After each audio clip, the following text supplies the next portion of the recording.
October 2021. I was working a remote night shift job as a quality assurance monitor for a private security firm called Aegis Shield. It was the kind of job you take when you're desperate for rent money, but don't want to deal with actual people. I sat in my darkened home office from 11 at night until 7 in the morning, wearing a high-end headset, listening to audio triggers from vacant high-value estates across the country. The pay was $25 an hour just to listen to silence. But 3 weeks into the job, I realized I wasn't just monitoring empty houses. The Aegis system was sophisticated. It didn't use cameras because the clients were obsessed with privacy. Instead, it used ultra-sensitive acoustic sensors that could pick up a heartbeat through a drywall. If a sound exceeded a certain decibel level, the feed would go live on my dashboard, and I had to categorize it. Most of the time it was environmental wind rattling a loose shutter or a bird hitting a window. I would log it, reset the alarm, and go back to scrolling on my phone. On the night of October 14th, a feed popped up from a property labeled Site 44. It was a massive colonial mansion in upstate New York that had been tied up in probate for years. The audio was crystal clear. At first there was nothing. Then I heard a rhythmic, metallic clicking. It sounded like someone was tapping a fingernail against a microphone. Nervous, I checked the sensor map. The sound was coming from the master bedroom. I logged it as mechanical interference and reset the system. But 5 minutes later, the feed snapped back on. The clicking was gone. In its place was something much worse. It was the sound of a pen clicking. Click, click, click, click. It was a specific, erratic rhythm. My stomach did a slow roll. That was the exact rhythm I used when I was bored. I looked down at my own hand. I was holding my favorite ballpoint pen, but my thumb was nowhere near the button. I told myself it was a coincidence. I hit the Listen Live button to monitor the site for a full 60 seconds. The room was silent. Then, through my headset, I heard a chair creak. It wasn't just any creak. It was the distinct high-pitched groan of the cheap IKEA office chair I was currently sitting in. I froze. I didn't move a muscle. I didn't even breathe. I stared at the dashboard. The audio levels for Site 44 were spiking in perfect synchronization with my own movements.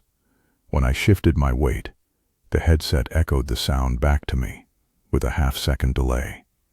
I realized, with a jolt of pure terror, that I wasn't listening to a mansion in New York. I was listening to myself. I pulled the headset off and threw it onto the desk. I sat there in the dark, my heart hammering against my ribs. I looked around my small apartment. Everything looked normal. My front door was locked. My windows were shut. I grabbed my phone and prepared to call the police. But then I stopped. If the system was glitching and feeding my own audio back to me, it meant the Aegis software had access to my computer's microphone. It was invasive, sure, but maybe it wasn't a crime. I forced myself to calm down. I put the headset back on, determined to find a logical explanation. I looked at the dashboard again. There was a small tab I hadn't noticed before, labeled System Diagnostics. I clicked it. A window opened showing the technical specs of the sensors at Site 44. My breath hitched. The GPS coordinates for the sensors weren't in New York. They were listed as internal. And then I saw the device names. Sensor 1, under desk. Sensor 2, behind headboard. Sensor 3, inside vent. My blood turned to ice. These weren't computer microphones. Someone had physically entered my apartment and professionally installed high-grade acoustic sensors in every room. I felt a wave of nausea. I had been working this job for 3 weeks. For 3 weeks I had been monitoring houses, while someone else was monitoring me. I looked at the active listeners count at the top of my dashboard. It usually said 1 me. Tonight it said 2. Someone was logged into the same feed. Someone was listening to me right now. I stood up so fast the chair flipped over. I ran to the kitchen and grabbed the heaviest knife I owned. I started screaming. "I know you're listening. I'm calling the cops. Get out." I waited for a response. Silence. Then a sound came through the headset, which was still lying on the desk, the volume turned up high. It was a voice. A man's voice, distorted by a modulator, but I could hear the smugness in his tone. He said, "You're doing a great job, David. Your focus is excellent, but you missed the anomaly in the hallway." But I spun around toward my hallway. It was a narrow, dark space that led to my bedroom and bathroom. At the very end of the hall was a small closet where I kept my water heater.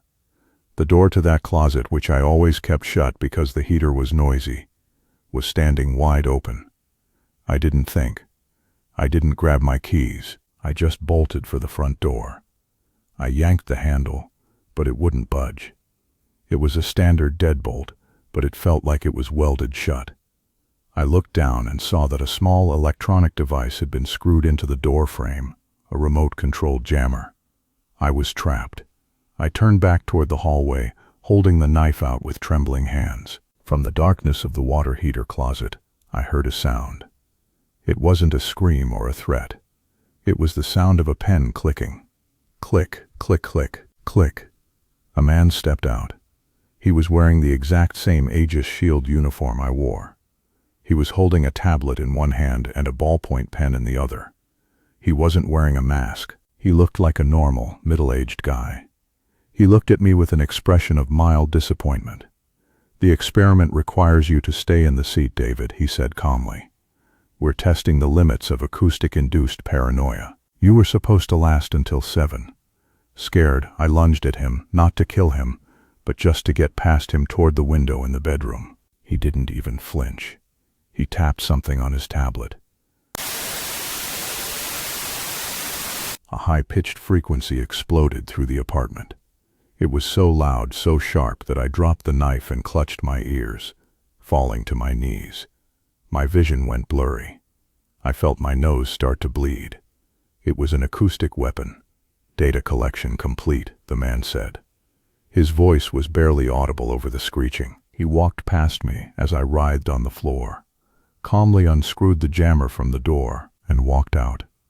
By the time the frequency stopped and I could breathe again, he was gone. I crawled out into the hallway and down the stairs of my building. I sat on the curb in my pajamas until the police arrived. They searched my apartment, but of course they found nothing. No sensors, no jammers, no Aegis Shield office. When they tracked the company's website, it led to a dead server in a country with no extradition laws. The job had been a front for a private psychological study, or maybe something much more sinister. I moved out the next day. I live in a different state now, in an old house with no smart technology and no internet. But sometimes, late at night, when the house is completely still, I'll be sitting in my chair, and I'll hear a faint, rhythmic sound coming from inside the walls. Click, click, click, click. I don't use pens anymore. I don't wear headphones, because I know that somewhere, someone is still listening, and they're just waiting for me to get bored. See you in the next episode. Don't forget to subscribe.